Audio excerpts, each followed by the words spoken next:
kaum muslimin dan muslimah, santri Ma'had Al-Ilmi Yogyakarta rahimani wa rahimakumullah.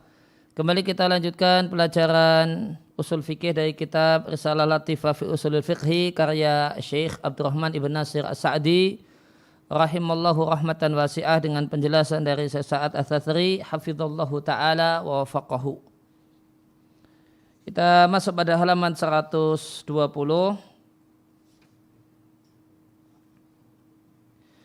Qala al-musannif rahimallahu ta'ala wa minha nasikhun wa mansukhun wal mansukhu fil kitab wa sunnati qalilun.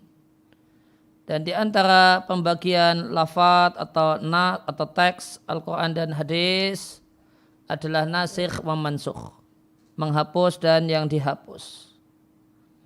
Dan teks Quran dan hadis yang dihapus qalilun, jumlahnya sedikit. Penjelasannya, kategorisasi yang kelima min taksimatil alfadhi, berkenaan dengan kategorisasi teks Al-Quran dan hadis adalah muhkam dan mansukh. Maka muhkam itu memiliki dua pengertian. Pengertian yang pertama kemarin kita telah baca di halaman 118, yaitu muhkam adalah teks yang jelas maknanya, boleh jadi sharih dan boleh jadi zahir. Itu kemarin di halaman 118. Kemudian ada muhkam jenis yang, atau dalam pengertian yang kedua yang kita bahas berkenaan dengan nasakh. Wal muradi bil muhkami, yang dimaksud dengan muhkam adalah al-baqi fi dalalati alal hukmi lam yumsakh, adalah yang masih tetap menunjukkan pada satu hukum yang hukumnya lam yumsakh, belum atau tidak dihapus. Sedangkan mansukh adalah al-lafdzul lafadz yang adalah teks yang rufi'ah, diangkat atau dihilangkan, baik dihilangkan redaksinya ataukah dihilangkan hukum yang menjadi kandungannya.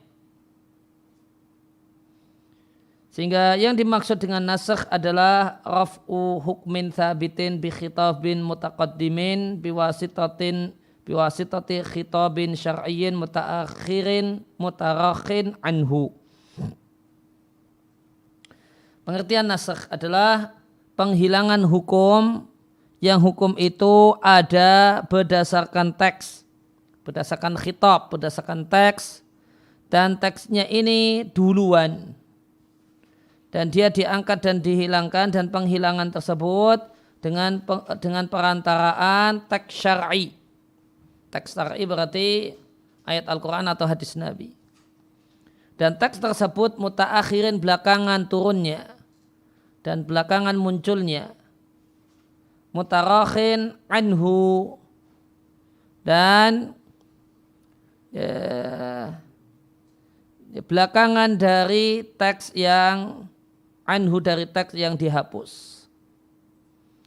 Wa min amsilati dzalika, di antara contohnya adalah firman Allah Jalla wa Ala, wahai sang Nabi, semangatilah orang-orang yang beriman untuk berperang. Jika kalian berjumlah 20 orang yang bersabar, bisa mengalahkan 200.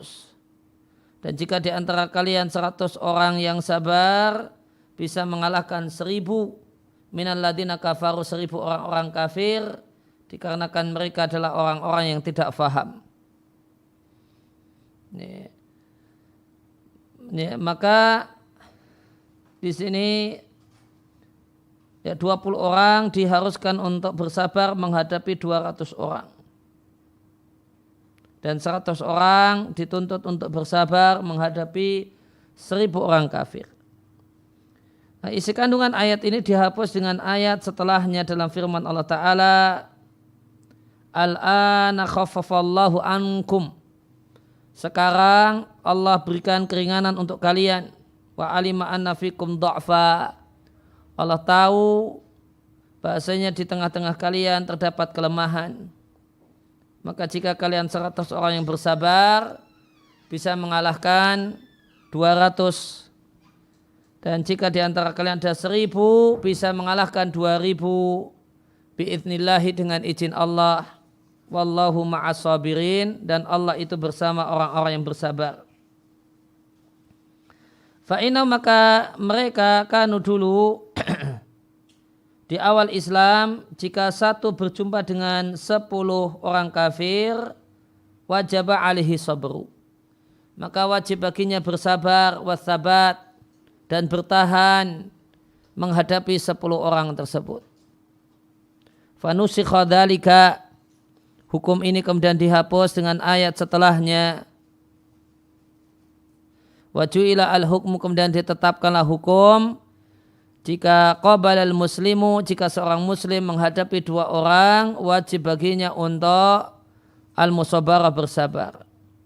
Namun jika dia qabala menghadapi lebih dari 2 orang, boleh baginya lari. Contoh yang lain dari mansukh dan nasikh fi sunnah di hadis sabda Nabi sallallahu alaihi wasallam, dulu kularang kalian untuk melakukan ziarah kubur, fazuruha, sekarang silahkan ziarah kubur. Fahadha, maka hadis ini menunjukkan adanya nasakh dalam hadis. Meskipun kita tidak jumpai teks yang mansukh untuk masalah ini. Ya, teks yang mansukh untuk masalah ziarah kubur. Cuma kita jumpai teks yang menasakh.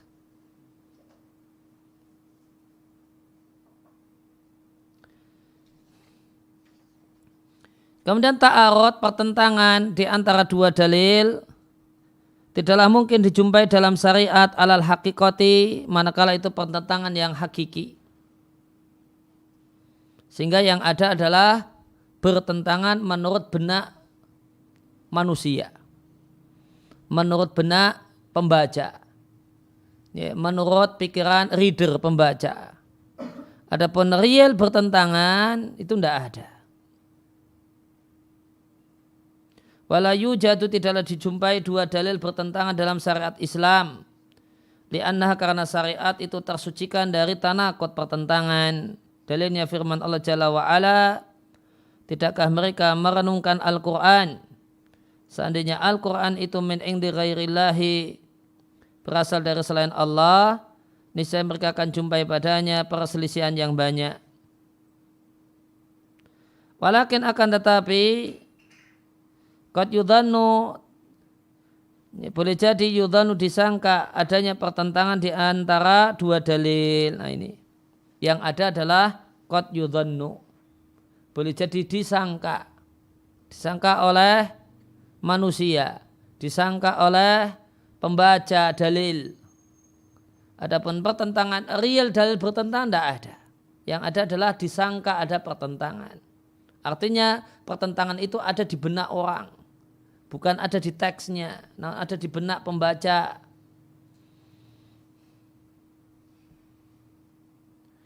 Qad yudhannu, boleh jadi disangka adanya pertentangan di antara 2 dalil. Wadzalika, dan hal tersebut fi dzanil mujtahidi, adalah sangkaan ulama mujtahid, bukan fi haqiqatil amri, realitas senyatanya.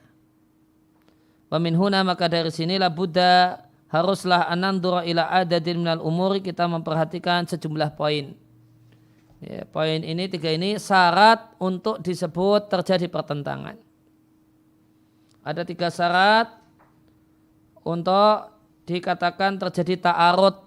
Syarat yang pertama, sihhatid dalilaini, 2 dalil yang disangka bertentangan itu dua-duanya sahih. Kalau satu hadis sahih, yang kedua adalah hadis palsu, ya, itu namanya tidak bertentangan. Atau satu ini hadis sahih, kemudian yang satu hadis yang dhaif dengan sepakat para ulama hadis, ya tidak terjadi pertentangan. Ya. Kemudian yang satu sahih, yang satu ya, hadisnya sahih menurut si A. Nah, maka menurut si A ini bertentangan. Tapi menurut si B, hadis yang kedua itu dhaif. Maka ini tidak bertentangan menurut si B. karena menurut si B hadis yang kedua itu dhaif. Ya sudah, kalau dia sudah selesai, tidak perlu diributkan. Yang masih merasa ribut adalah si A. Yang masih galau itu ya si A. Karena menurut si A hadis yang kedua sahih, yang kontennya bertentangan dengan hadis pertama. Nah, fa idza kana ahadu dalilaini, maka jika salah satu dari dua dalil itu dhaif, fa inna, maka kami atau kita la nu'awilu alaihi, tidak memperhatikannya. Dan tidak mengatakan bahasanya dijumpai pertentangan di antara dua dalil, karena salah satunya realitanya bukan dalil.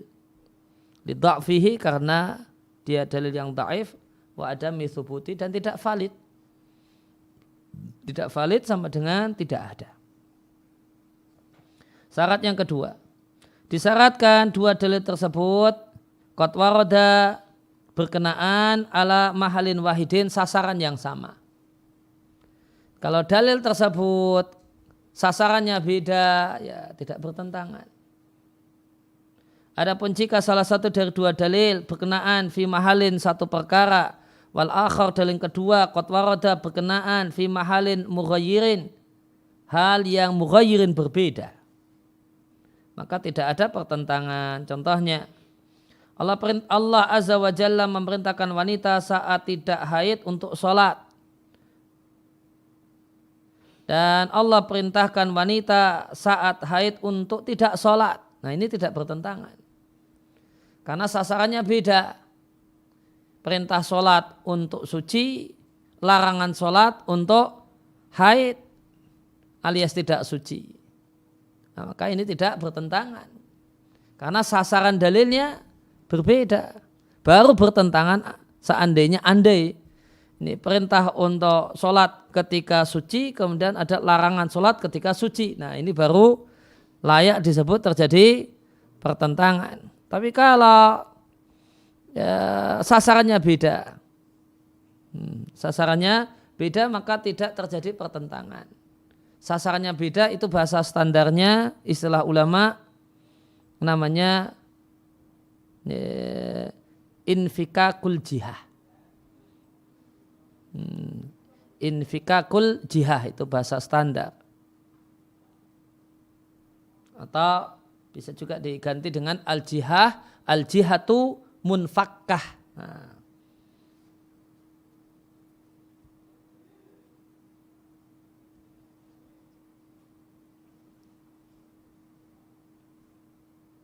Nah, kalau jihad itu munfakkah, jihad itu arah, kalau letter-letternya jihad itu arah, munfakkah itu pecah, arahnya pecah. Infikakul jihah, pecahnya arah. Ini arahnya ke selatan, ini arahnya ke utara, pecah arahnya. Maka tidak dikatakan bertentangan. Di antara contoh infikakul jihah terdapat dalil-dalil melarang ngemis, mencela, meminta sedekah, tercela dengan celaan yang keras. Kemudian terdapat dalil pujian dan memerintahkan untuk memberi pengemis.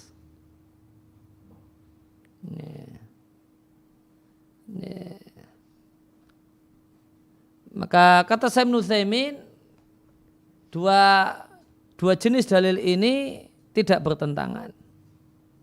Kata beliau, linfikakil jihah, karena arahnya beda. Dalil-dalil atau hadis-hadis yang mencela keras, mengharamkan, mengemis, itu ditujukan kepada pengemis. Ya, sedangkan hadis-hadis yang memuji atau dalil yang memuji orang yang memberi pengemis, itu ditujukan kepada pemberi. Sasarannya pemberi. Sasarannya orang kaya. Orang kaya ya, diperintahkan untuk dermawan kepada pengemis. Sedangkan itu sasarannya kepada pengemis. Ini kan ada dua. Ini ada pengemis dan ada orang yang dimintai sama pengemis. Celaan ngemis itu ditujukan kepada pengemis, bukan ditujukan kepada orang yang dimintai si pengemis.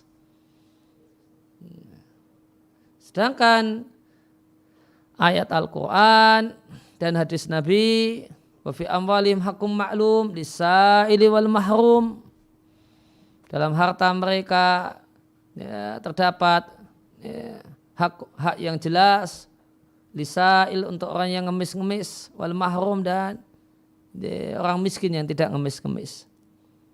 Maka ini ditujukan kepada orang yang dimintai sama si pengemis. Maka al-jihatu munfakkah. Arahnya beda. Kalau arah itu beda, ya tidak bisa dikatakan bertentangan.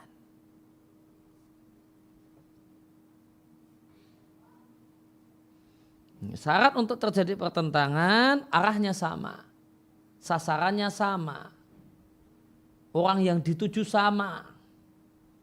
Orang yang dituju sama. Kalau orang dituju beda, ya berarti tidak bertentangan. Atau kalau di sini contoh tadi wanita tadi, orang yang dituju sama, namun keadaannya beda. Ini keadaan haid, dilarang sholat. Ini keadaan suci, diperintahkan sholat.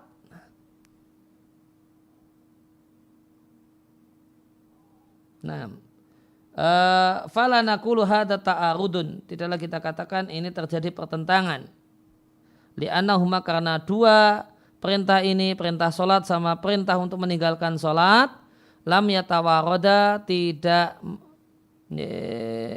berkaitan ala mahalin wahidin, pada sasaran yang sama. Syarat yang ketiga untuk disebut bertentangan, untuk disebut ta'arud, ayakuna dalilanil muta'aliqaini bizamanin wahidin.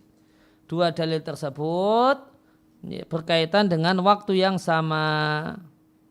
Adapun jika dua dalil itu berkenaan dengan dua waktu yang berbeda, maka tidak ada pertentangan. Wa min amsilati dzalika, di antara contohnya adalah anna sholata yunha anha. Salat itu terlarang di waktu terlarang. Muyarrabu fiha, dan dimotivasi fiha salat fi ghairihi, di luar waktu terlarang. Maka tidaklah kita katakan hadza ta'arudun, di sini terjadi pertentangan. Karena likhtilafi zamanaini, karena dua waktu yang berbeda. Yang satu di waktu terlarang, yang satu waktunya sudah bukan waktu yang terlarang.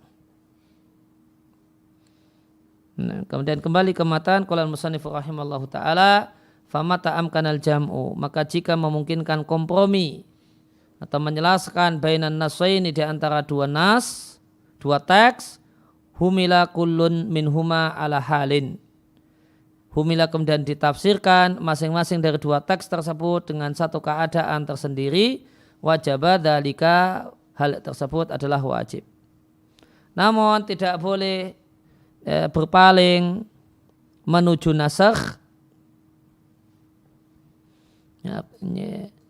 penghapusan dalil, ila binasin nasyari'i, kecuali terdapat nas dari pemilik syariat, atau pertentangan dua nas yang sahih yang tidak mungkin masing-masing dari keduanya dihamal, dimaknai, ditafsiri ala maknan, satu makna yang cocok. Nah, ketika terjadi pertentangan dan tidak mungkin dihamal, fayakunul mutaakhiru, maka nas belakangan itu menghapus lil mutaqaddim, nas yang duluan.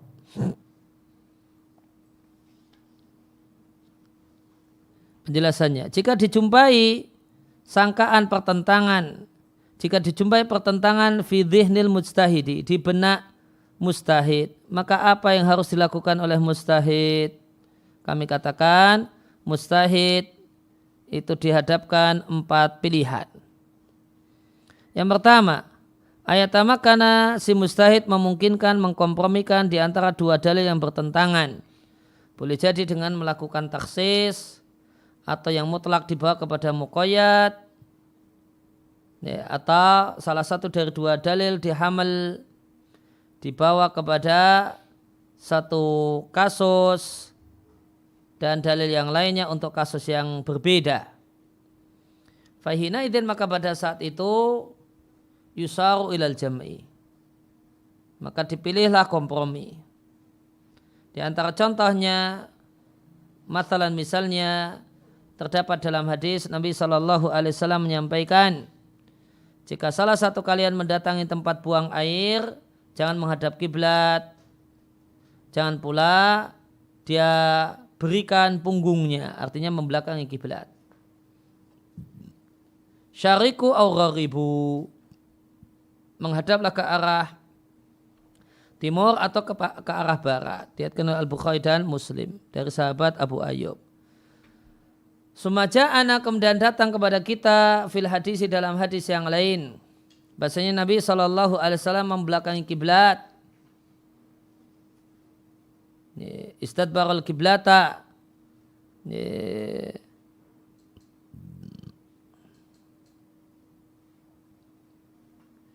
membelakangi kiblat, wastaqbalaha fil bauli,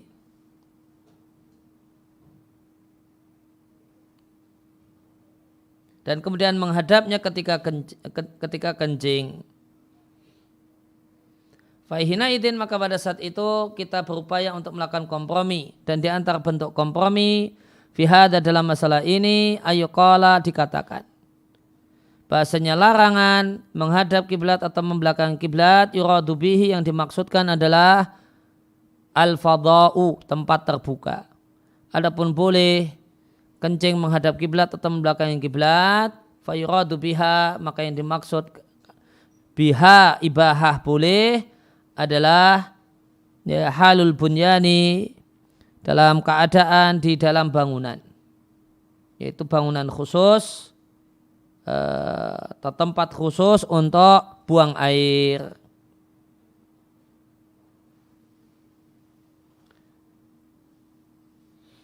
Dan yang dimaksud dengan tempat khusus di sini, ya, artinya ada penghalang. Memang tempat tersebut disediakan untuk kencing, untuk buang air. Tidak harus tempat khusus tersebut betul-betul ada bangunan khusus. Ya boleh jadi tidak ada bangunan khusus, ini cuma ada tembok satu sisi. Ini, tidak kemudian bangunan, dalam pikiran kita bangunan sempurna, tidak harus demikian. Kemudian yang kedua, jika tidak memungkinkan untuk mengkompromikan di antara dua dalil yang bertentangan, kita berpindah, intaqalna, kita berpindah linnadhar fi, untuk memperhatikan at-tarikh, sejarah. Kita jadikan yang belakangan menghapus yang duluan. Maka yang dimaksud sejarah di sini mengetahui mana nas yang duluan dan mana nas yang belakangan. Di antara contoh hal tersebut, anau nazala qauluhu jalla wa ala, turun firman Allah Jalla wa'ala, dan para suami yang meninggal dunia di antara kalian dan meninggalkan istri, maka para istrinya menunggu selama 4 bulan 10 hari. Wa kana qad nazala qablahu, dan telah turun ayat sebelumnya telah nazala turun qauluhu Jalla wa'ala, firman Allah Jalla wa'ala, dan para suami yang meninggal dunia di antara kalian dan meninggalkan istri, wasiatan, maka hendaklah dia berwasiat mataan supaya istrinya itu dinafkahi, li aswajihim, istrinya mataan dinafkahi ilal hauli, sampai 1 tahun, ghaira ikhrajin, tanpa diusir dari rumah suami. Fal ayatul ula, maka ayat pertama, fiha, isinya masa tunggu itu 4 bulan 10 hari. Wal ayatu tsaniyatu, dan ayat yang kedua mengatakan masa tunggu istri yang ditinggal mati oleh suaminya adalah 1 tahun utuh. Maka kami katakan, nuhawilu jam'a, kita berupaya untuk mengkompromikan. Jika kita tidak mampu mengkompromikan, kulna, kita katakan al mutaakhiru, yang belakangan, yaitu 4 bulan 10 hari, menghapus yang duluan, yaitu masa tunggu 1 tahun. Waqad yumasalulahu, dan boleh jadi bisa dicontohkan bima warada, dengan yang terdapat dalam hadis Ibnu Umar. Ini berkenaan dengan ibadah haji. Hadis dari Ibnu Umar radhiyallahu anhuma, Nabi sallallahu alaihi wasallam wa wadhahibun minal Madinah, beliau berangkat dari Madinah menuju Mekah. Nabi mengatakan, ila ahadun, kecuali seseorang yang tidak menjumpai sandal, maka silakan memakai khuf. Kemudian namun khufnya itu dipotong asfala minal ka'baini, bagian yang di bawah mata kaki dipotong sehingga mata kaki terlihat. Maka ini ceritanya Hajatul Wada. Ada 2 momen. Di momen pertama, momen mau berangkat dari Madinah menuju Mekah untuk pelaksanaan Hajatul Wada. Nabi ditanya tentang maka orang yang ihram Nabi wajibkan untuk memakai sandal. Ini diwajibkan untuk memakai sandal. Jika tidak ada sandal, boleh pakai sejenis sepatu dengan syarat mata kaki terlihat. Kalau dia sepatunya itu menutupi mata kaki, yang dipotong. Digunting, dipotong sehingga dikondisikan sehingga mata kaki terlihat. Ini yang Nabi katakan ketika mau berangkat. Walamma jaa ilal Arafata, ketika Nabi telah tiba di Arafah, khataba fin nasi, beliau menyampaikan ceramah di Arafah di hadapan banyak orang. Kemudian beliau mengatakan ketika itu, siapa yang tidak menjumpai sandal, silahkan memakai khuf atau sepatu meskipun itu menutup mata kaki. Nah, ketika di Arafah, Nabi tidak menyebutkan masalah memotong khuf dunal ka'bain, sehingga di bawahnya mata kaki, sehingga mata kaki terlihat. Demikian dalam hadis yang diriwayatkan oleh Ibnu Abbas.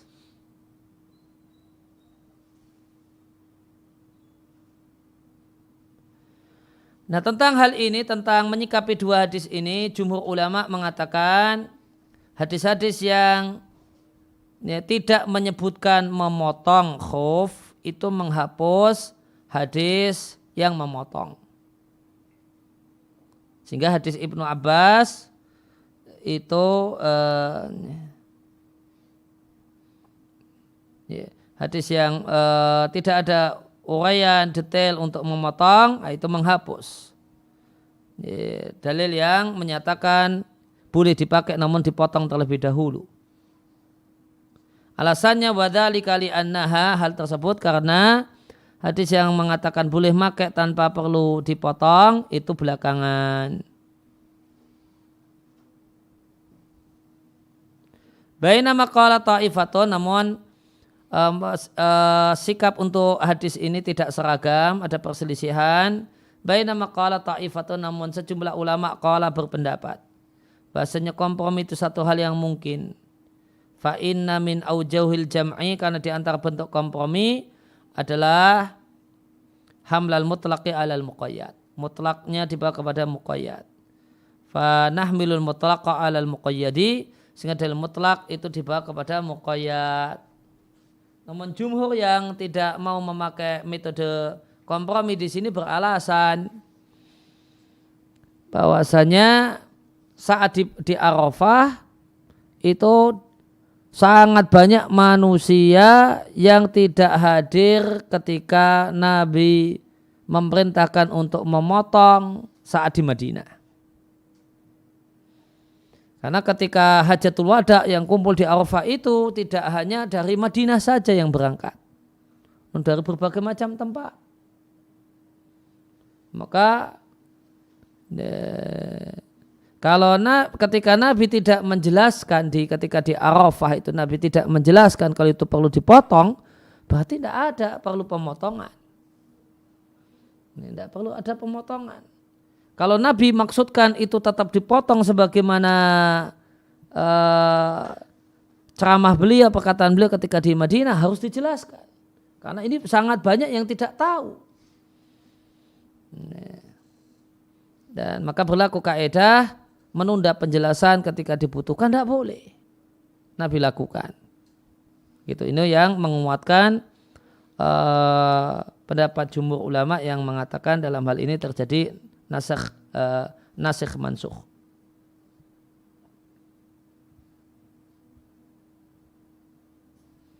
Kemudian sebelum langkah yang ketiga, kita lihat baca matanya terlebih dahulu. Qala al-musannif rahimallahu taala, fa in ta'adzara ma'rifatul mutaqaddim wal mutaakhiri. Jika tidak memungkinkan mengetahui yang duluan dan belakangan, raja'na ilal tarjihatil ukhari.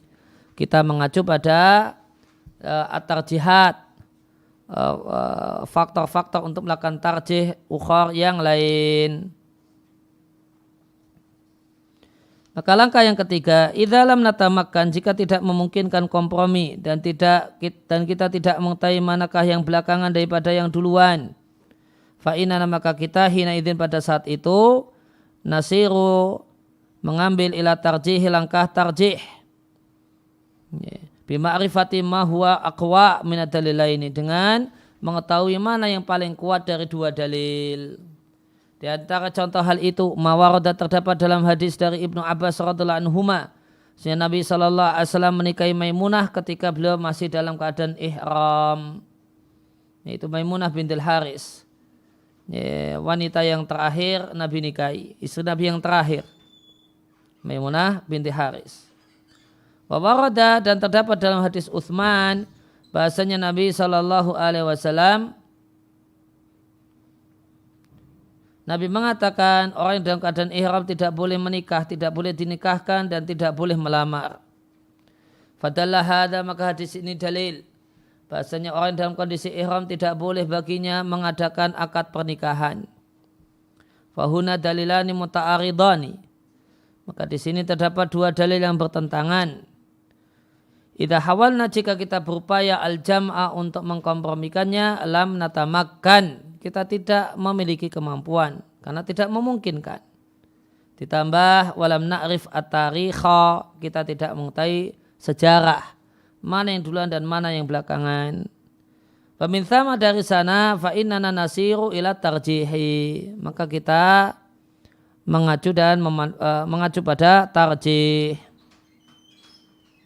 Wa hina idzin qad yaqulu qailun, dan pada saat itu, yaitu pada saat perlu tarjih, qad yaqulu qailun, boleh jadi ada yang mengatakan hadis Utsman adalah sabda Nabi, dan sabda Nabi lebih didahulukan daripada perbuatan Nabi, karena perbuatan Nabi yahtamilu, dimungkinkan, antakuna khassatan bin Nabi sallallahu alaihi wasallam, adalah hukum khusus untuk Nabi.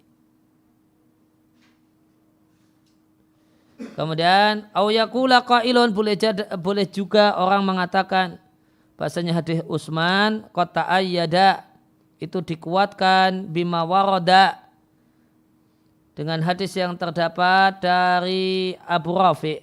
Abu Rafi' mengatakan Rasulullah sallallahu alaihi wasallam menikahi Maimunah bintul Haris wa huwa halalun, dalam keadaan beliau sudah tahallul dari ihramnya. Wabana, dan Nabi satu rumah atau satu kamar biha dengan Maimunah, dan mengumpuli Maimunah wa huwa halalun, ketika Nabi dalam kondisi halal, yaitu tidak dalam keadaan ihram. Wa kuntu ana ar-rasul fima bainahuma, dan aku adalah utusan dan penghubung di antara keduanya. Maka perantara antara Nabi dengan Maimunah adalah Abu Rafi'. Maka beliau pelaku sejarah yang tahu persis Nabi itu dalam keadaan ihram ataukah tidak. Wa bima, dan dikuatkan bima dengan hadis warada yang berasal dari Maimunah.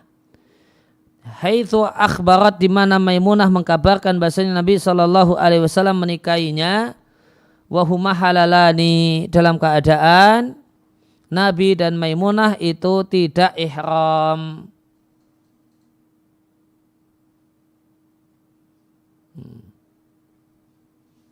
Wasahibul kisah dan pelaku kisah, wal mubasyiru lahu dan yang mengalami sendiri, a'rafu min ghairihi. Dia lebih tahu daripada orang lain dalam hal ini daripada Ibnu Abbas.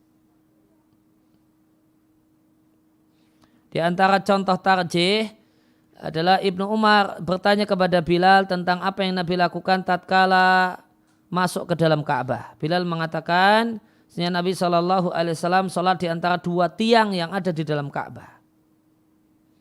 Waqala Usamah, sedangkan Usamah mengatakan Nabi SAW tatkala beliau masuk ke dalam Ka'bah, beliau berdoa fi nawahihi kulliha, di semua sisi Ka'bah yang 4 sisi. Berdoa di sisi ini, sisi ini, sisi ini, sisi ini, 4 sisinya. Walam yusalli fihi hatta kharaja. Dan Nabi tidaklah mengerjakan sholat fihi di dalam Ka'bah sampai beliau keluar.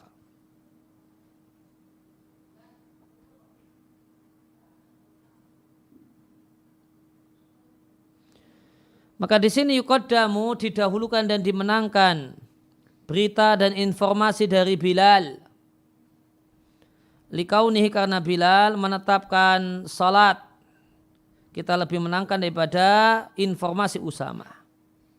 Alasannya karena kaidah yang mengatakan innal muthbita muqaddamun ala nafi. Yang menetapkan suatu hal lebih didahulukan dan dimenangkan daripada yang menegasikannya. Idza kana an-nafi la yanfi binaan ala ilmin muakkadin. Namun kaidah ini ada syaratnya. Kalau bunyi kaidahnya adalah al-muthbitu muqaddamun ala nafi. Syaratnya adalah idza kana an-nafi la yanfi binaan ala ilmin muakkadin. Jika an-nafi itu tidaklah melakukan, jika ya berita yang menegasikan tidaklah menegasikan berdasarkan pengetahuan yang pasti. Nah, kenapa muthbit itu yang menegaskan didahulukan daripada an-nafi? Li'anal muthbita itala'a ala ziyadati ilmin. Karena berita yang menetapkan itu mengetahui tambahan ilmu lam yutalli' alihan nafi, yang tidak diketahui oleh pihak yang menegasikannya. Fahadi aujun min aujuhi tarjihi, maka ini adalah di antara bentuk-bentuk tarjih. Kemudian yang keempat, idalam yatamakan al-insanu minat tarjihi, jika tidak memungkinkan melakukan tarjih karena semuanya dirasa sangat kuat atau kuat semua, fahina idin, maka pada saat itu ingkana binisbati li amalihi, maka jika berkenaan dengan masalah praktek yang harus segera dilakukan, fa inau yuqalidu ghairahu, ya sudah, taklid saja kepada yang lain yang sudah bisa menegaskan, yang sudah bisa mentarjih.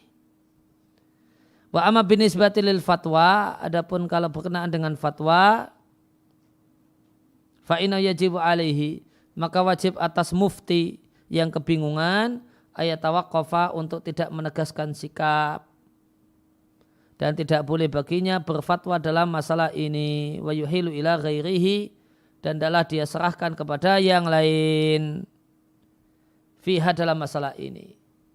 Maka hendaknya jawabannya, saya bingung dalam masalah ini, menurut saya kuat semua, ya silakan Anda tanya kepada yang lain. Itu namanya yuhilu ila ghairihi fiha. Silakan tanya kepada yang lain.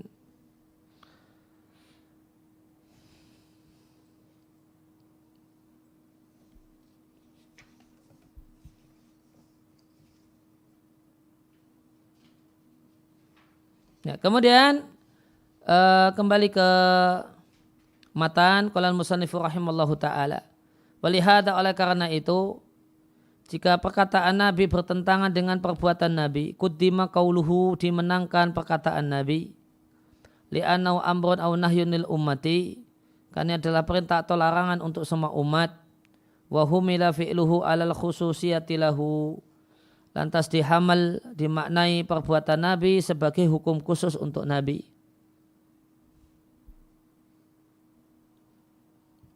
Ini kaidah yang beliau sampaikan di sini bermasalah. Dan kalimat selanjutnya lebih bermasalah. Fa khasaisun Nabi sallallahu alaihi wasallam tanbani ala hadal asli.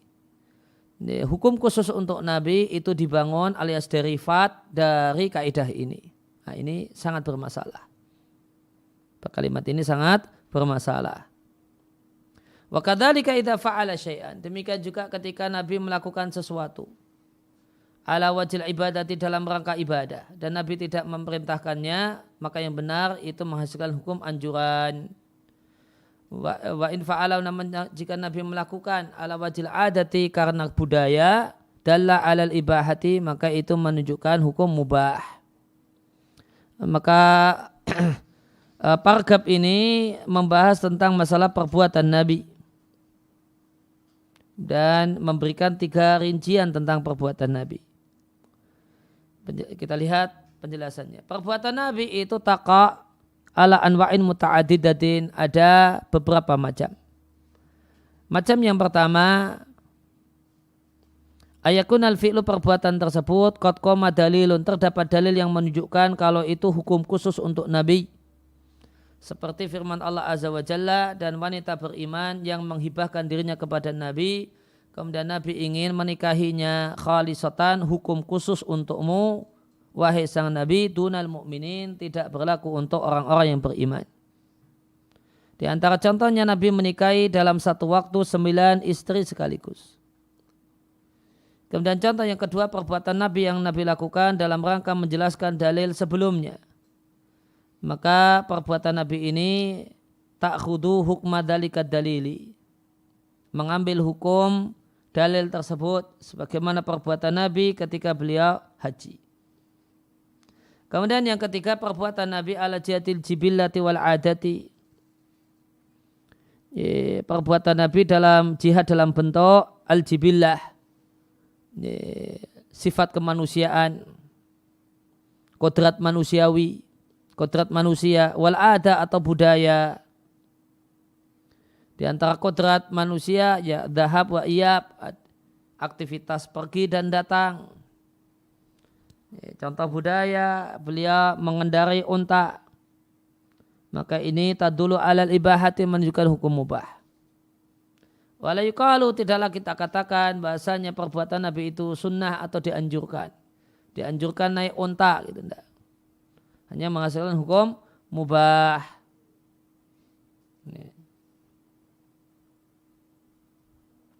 Wa min amsilati dzalika, di contoh hal itu, seandainya datang kepada kita seorang yang mengatakan naik unta hukumnya dianjurkan karena Nabi SAW naik unta, maka jawabannya, naik unta ini innama fa'ala, hanyalah Nabi lakukan ala jihatil adati, karena budaya, ya, karena kendaraan yang ada tersedia di masa itu, di antara yang paling familiar adalah kendaraan unta.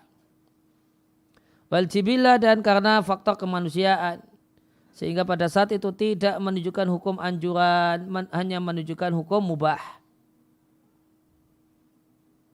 Wa min alamati hadan naw'i, dan di antara indikator jenis ini,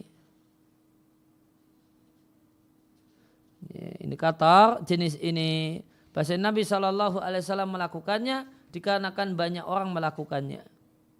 Sebagaimana terdapat dalam hadis dari Anas bin Malik, beliau mengatakan Nabi SAW menulis surat, kitaban maksudnya surat. Au arada, atau ingin, ayaktuba, menulis surat. Lantas disampaikanlah informasi kepada Nabi bahasanya mereka para raja-raja tidak mau membaca surat kecuali yang diberi stempel. Akhirnya Nabi memiliki cincin min fiddatin, dari perak, untuk stempel. Fatihatil khatami huna, maka memiliki cincin dalam kasus ini karena satu sebab dan illah, yaitu kebiasaan para raja-raja di zaman itu yang hanya menerima surat jika ada stempel, dan stempel ketika itu dari cincin. Fayumalu hadal fi'lu, maka perbuatan ini yaitu memakai cincin, ala ana min af'alil adati wal jibillati, dia adalah perbuatan karena budaya dan karena faktor kemanusiaan, Sehingga tidak menunjukkan anjuran laki-laki memakai cincin. Apalagi menunjukkan wajib pakai cincin. Innama yadullu alal ibahati, namun menunjukkan boleh bagi laki-laki memakai cincin. Kemudian macam yang keempat, perbuatan Nabi yang Nabi lakukan ala jihatil ibadati, dalam rangka ibadah wal qurbah dan mendekatkan diri kepada Allah. Fahadi, maka perbuatan seperti ini para ulama fikih berselisih pendapat tentang perbuatan jenis ini. Ada dua pendapat. Pendapat yang pertama mengatakan perbuatan Nabi tuhmalu, dihamal, dimaknai alal wujubi, hukum wajib, mengingat firman Allah Azza wa Jalla, wattabi'uhu la'allakum tahtadun, ikutilah sang Nabi supaya kalian mendapatkan hidayah. Dan karena firman Allah Ta'ala, sungguh ada bagi kalian pada diri Rasulullah uswatun hasanah, teladan yang baik bagi siapa saja yang berharap berjumpa dengan Allah dan hari akhir. Pendapat yang kedua, bahasanya perbuatan Nabi itu tuhmalu, dihamal, dimaknai alal istihbabi, anjuran, bukan wajib. Di anna Nabi sallallahu alaihi wasallam, karena Nabi sallallahu alaihi wasallam tidak mencela para sahabatnya tarkaha dan nau'im minal af'ali, yang tidak atau yang meninggalkan perbuatan Nabi jenis ini. Wala allaha dal qaula adharu, boleh jadi pendapat yang kedua inilah yang lebih kuat. Namun waya bekahuna, tersisa di sini anna ba'dal af'ali, bahasanya sebagian perbuatan Nabi qad yataraddadu, itu membimbangkan, membuat bimbang antara statusnya sebagai faktor budaya ataukah ibadah. Maka apa yang harus dilakukan? Fayajtahidul mustahiduna fihi, maka beristihadlah para ulama beristihad. Ya, apa yang dilakukan? Mereka mencermati fi qara'inihi, indikator-indikator. Hal huwa min hadzal nau'i, apakah masuk dalam kategori budaya min dzak, atau kategori takarub, mendekatkan diri kepada Allah.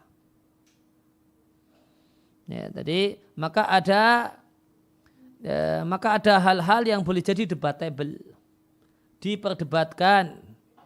Apakah ini budaya, Nabi lakukan karena faktor budaya atau karena faktor kemanusiaan ataukah karena faktor ibadah. Ya, maka keadaannya tidak selalu hitam putih, tegas. Oh ini budaya, oh ini dalam rangka ibadah, tidak mesti selalu hitam putih dan tegas. Namun ada ruang abu-abu. Ya, dibingungkan oleh para ulama, ini budaya ataukah ini dalam rangka ibadah. Dan pembagian ini berlaku untuk, ingat, perbuatan Nabi yang murni, perbuatan Nabi yang tidak bergandeng dengan sabda Nabi. Ya, kalau pembahasan tentang sabda Nabi sudah lewat, itu am, itu mutlak, khusus, itu. Sehingga kalau ada orang memasukkan permasalahan jenggot ke sini, itu salah kamar. Karena melihara jenggot itu berkenaan dengan perbuatan Nabi dan ucapan Nabi. Maka dia adalah perbuatan Nabi yang mengandung, ya, yang bergandeng dengan ucapan Nabi. Ini kamarnya tidak di sini. Yang kamarnya di sini itu adalah yang murni perbuatan Nabi, tidak bergandeng dengan ucapan Nabi. Kalau perbuatan Nabi yang bergandeng dengan ucapan Nabi, ya secara umum masuknya di bab, ya, teks, pembahasan tentang teks. Apakah ini am, apakah khas, ya, ada ilahnya ataukah tidak.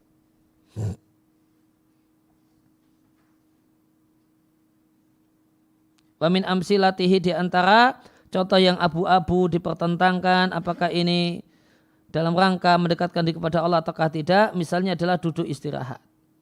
Terdapat dalam hadis dari Malik ibn Huwairith, sehingga beliau melihat Nabi SAW sholat, fa idza kana fi witrin min sholatihi, maka jika Nabi itu dalam rakaat yang ganjil, maka Nabi tidak bangkit sampai yastawi qa'idan, tegak dalam posisi duduk. Bainama, pada saat baqiyatus sahabati, para sahabat yang lain yang meriwayatkan salat Nabi SAW tidak menyebutkan adanya duduk istirahat. Fahina idin, maka pada saat itu maka terjadi perdebatan. Ya, sebagian ulama fikih mengatakan duduk istirahat ini ibadah. Dan demikian mazhab al-Imam Syafi'i. Dan ini yang dipilih oleh Sa'al Albani dan dibela panjang lebar oleh Sa'al Albani di Tamamul Minnah. Ya, ta'liq beliau untuk fikih sunnah. Sehingga disyariatkan, yaitu dianjurkan bagi kita untuk meladani Nabi di dalam masalah duduk istirahat, mengingat sabda Nabi SAW, salatlah kalian sebagaimana kalian melihat aku mengerjakan salat.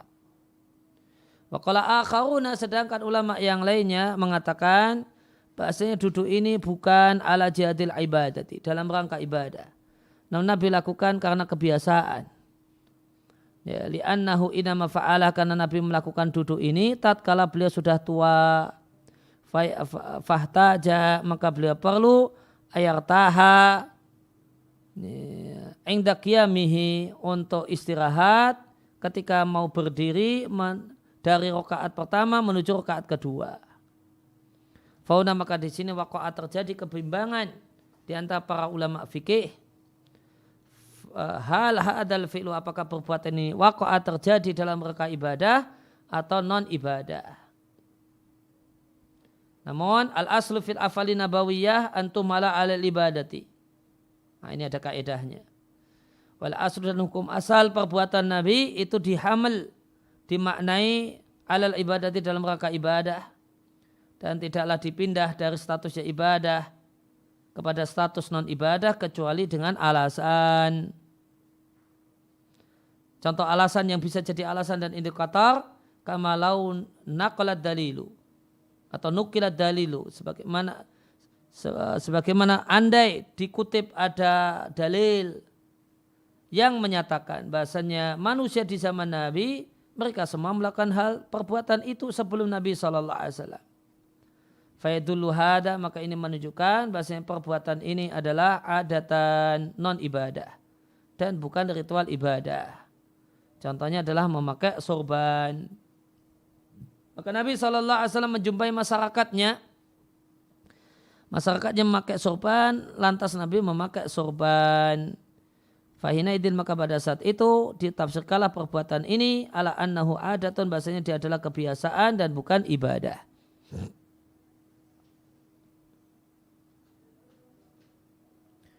Nah, kemudian wayabaqahuna mas'alatun, dan tersisa satu pembahasan yang tadi disinggung di matan. Jika terjadi pertentangan antara perbuatan Nabi ma'al qauli, dengan ucapan Nabi, famadza naf'alu, maka apa yang kita lakukan? Maka jawabannya, naqulu, kami katakan, nata'amalu, kita sikapi hal tersebut sebagaimana kita menyikapi baqiyati anwa'i ta'arudi, bentuk-bentuk pertentangan dalil yang lain, sehingga kita berupaya untuk mengkompromikan keduanya.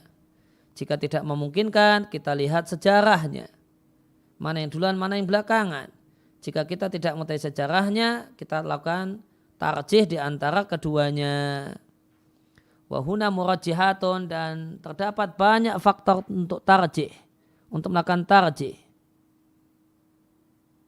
Minha, di antaranya perkataan Nabi itu lebih dimenangkan daripada perbuatan Nabi.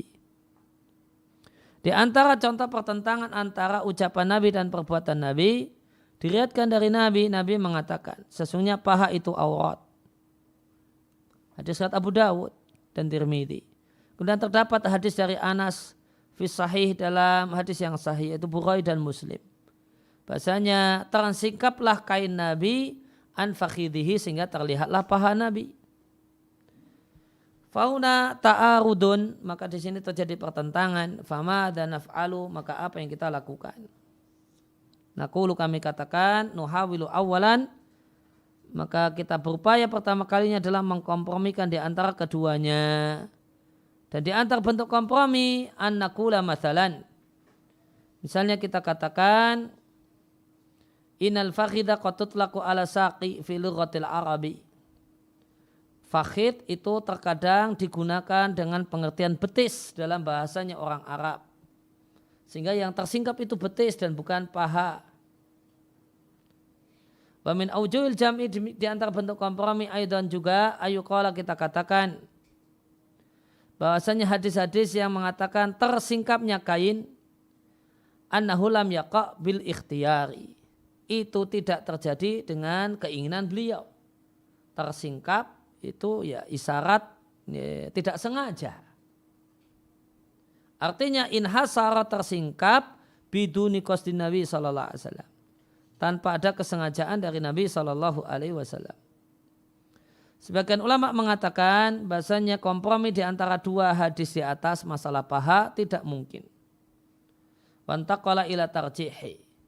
Kemudian berpindahlah kepada tarjih. Ya, hasil tarjihnya ucapan Nabi dimenangkan daripada perbuatan Nabi. Kenapa? Dan di antara alasan yang menguatkan perbuatan Nabi didahulukan daripada ucapan Nabi didahulukan daripada perbuatan Nabi. Bainama qala akharuna, sedangkan ulama yang lainnya mengatakan hadis Anas tentang tersingkapnya kain dari paha Nabi itu sahih Bukhari sahih Muslim. Maka dia lebih dimenangkan daripada hadis-hadis yang mengatakan paha itu aurat ala tilam tarid yang tidak terdapat kecuali di kitab Sunan.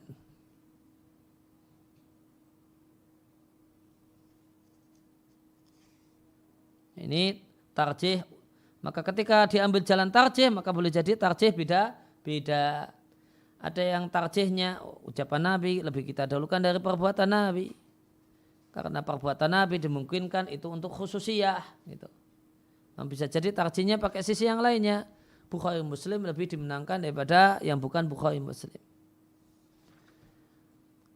Di sini kita lihat ternyata pensara tidak membahas lebih detail tentang dua kalimat yang bermasalah dari matan. Cuma sekilas sekali. Tadi saya sampaikan ada dua kalimat yang bermasalah. Jika terjadi pertentangan perkataan Nabi dengan perbuatan Nabi, langsung didahulukan perkataan Nabi dengan alasan perbuatan Nabi dimaknai khususiyah. Dimaknai itu hukum khusus untuk Nabi.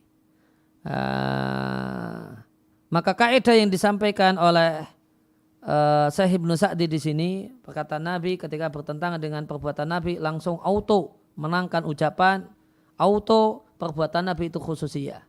Ini pendapat sebagian ahli usul fikih, di antaranya adalah pendapat Syaukani. Ini kaidahnya Syaukani. Tapi ini kaidah yang kurang kuat. Yang kuat tadi yang disampaikan oleh Syekh Sathri, bahasanya pertentangan antara perbuatan Nabi dan ucapan Nabi itu kita sikapi sebagaimana umumnya pertentangan. Tidak pakai tarjih pada perkataan Nabi. Kalau kaidahnya Syekh Ibnu Sa'di kan auto tarjih. Artinya tidak ada jamak, tidak ada nasakh, langsung ngambil ke langkah ketiga yaitu tarjih dan yang dimenangkan perkataan Nabi. Nah, ini kaidah yang kurang tepat meskipun ini ya kaidah yang dianut oleh sebagian ulama usul fikih. Yang tepat yang sebagaimana dikatakan oleh Syekh Sa'di. Nata'amalu ma'ahu kama nata'amalu ma'a baqiyati anwa'i ta'arudi. Disikapi sebagaimana umumnya ta'arud. Ada 3 langkah dulu, ada ya, langkah-langkah, nggak langsung tarjih, jamak dulu. Misalnya di antara jamak ya, kemarin atau kapan itu pernah kita bahas antara larangan Nabi minum dalam keadaan berdiri dan perbuatan Nabi minum sambil berdiri. Ya, maka dijamak dengan Nabi minum sambil berdiri menunjukkan boleh.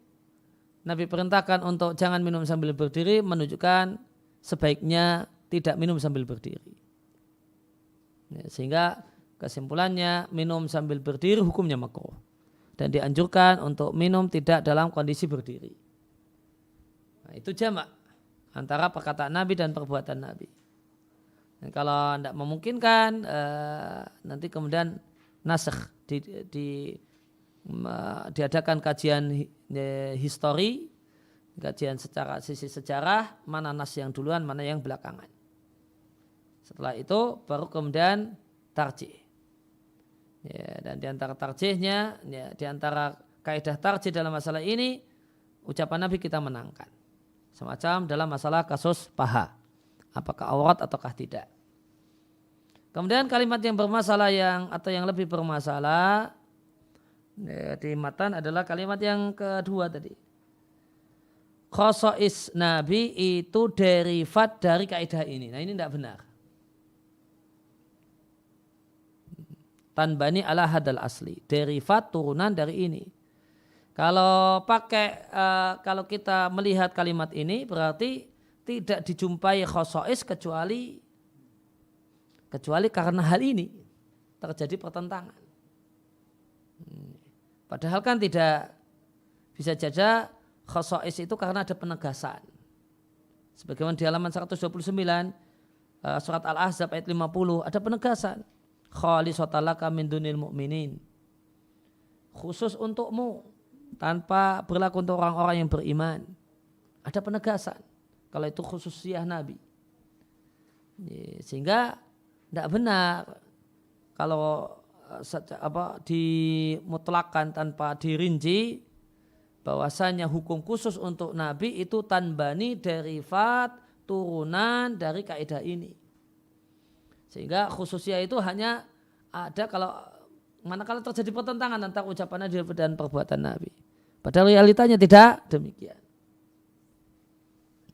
Maka ini lebih bermasalah. Ya, karena kalau yang pertama tadi ya bermasalah karena itu kaidah yang kurang kuat. Kalau ini bermasalah karena realitanya tidak demikian. Kaidah ini hanyalah salah satu faktor untuk munculnya khususiyah, namun bukan satu-satunya. Ya, ini salah satu faktor untuk munculnya hukum khususiyah untuk Nabi. Ini salah satu faktor. Bukan satu-satunya, padahal kalimatnya kesannya satu-satunya.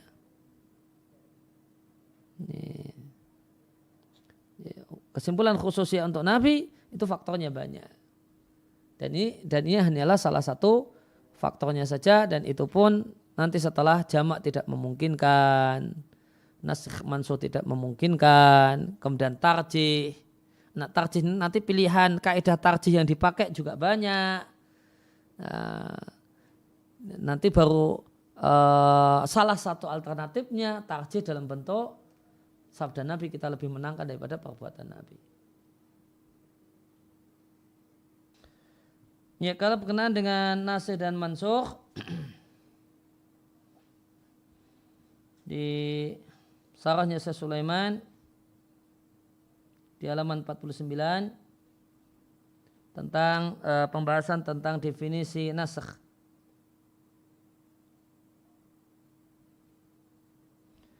Di 4 baris dari atas, maka yang namanya nasikh itu raf'ul hukmi syar'i atsabiti bin nasi, penghilangan hukum syar'i yang ada berdasarkan nas. Maka ada berdasarkan nas.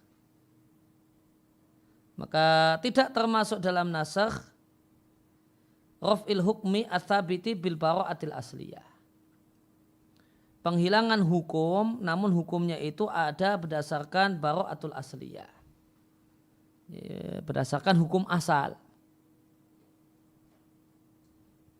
Fa innal hukma tsabiti bil bara'atil asliyah, maka hukum yang ada berdasarkan hukum asal la yu'addu raf'uhu naskhan, penghilangannya bukanlah naskh. Misalnya hukum asal hewan, daging hewan halal, hukum asal hewan halal dimakan. Kemudian ada hadis mengharamkan memakan binatang buas yang bertaring. Maka hadis ini tidak kita katakan menasakh hukum bolehnya memakan daging hewan bertaring. Karena hukum asal hewan bertaring itu halal dimakan itu bara'atul asliyah. Kalau nggak ada dalilnya, ya hukum asalnya boleh dimakan. Setelah itu ada nas. Maka ini bukan nasakh. Nasakh itu harus nas sama nas. Ada nas yang membolehkan, misalnya membolehkan memakan daging hewan A, kemudian habis itu ada setelah itu muncul nas yang mengharamkannya. Ini baru nasakh. Sehingga definisi nasakh itu menghilangkan hukum syar'i yang ada berdasarkan nas, berdasarkan teks. Sehingga dalil hukum yang dihapus itu harus berdasarkan dalalah lafziyah, dalil teks. Tidak berdasarkan dalalah akliyah, dalil akal. Dan hukum yang ada dengan bara'ah asliyah, hukum asalnya tidak terlarang, hukum asalnya boleh, hukum asalnya tidak haram, ini statusnya dalalahnya dalalah akliyah. Hukum asal hewan itu halal dimakan itu dalalahnya dalalah akliyah. Dalil akal, bukan dalil nas, bukan dalil teks.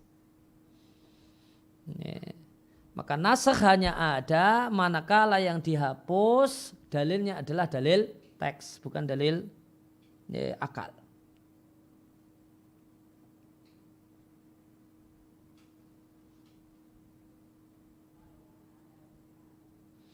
Kemudian di bawahnya disampaikan, ditegaskan li'anna naskha la yaqa'u ila bin nususi. Tidak ada nasakh kecuali dengan teks. Fan naskhu la yaqa'u bil ijma'i wa la yaqa'u bil qiyasi. Tidak boleh penghapusan hukum pakai ijma' atau pakai qiyas. Innama yaqa'u bin nususi. Hanya terjadi dengan teks. Kemudian tabaan tentu saja yustarat disyaratkan fiha ada dalam masalah nasakh ayat ta'akhir rafi, hukum yang menghilangkan, dalil yang menghilangkan itu harus belakangan daripada nas yang dihilangkan. Wa alla yakuna muqarinan lahu. Dan dalil yang menghapus itu tidak boleh bareng dengan yang dihapus.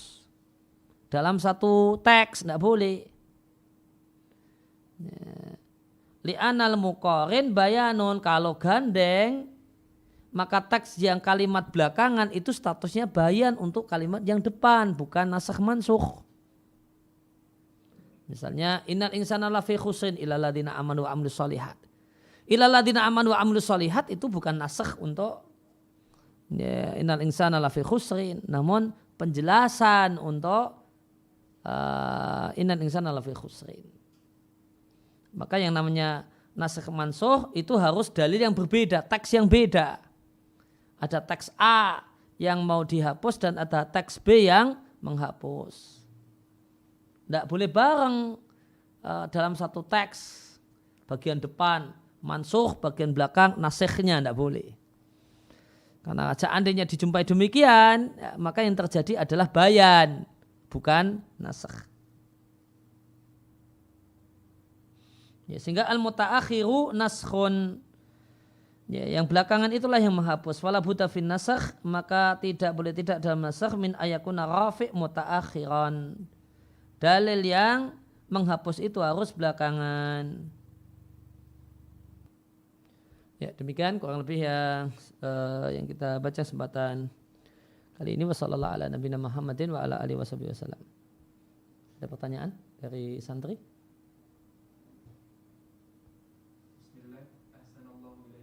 Waalaikum.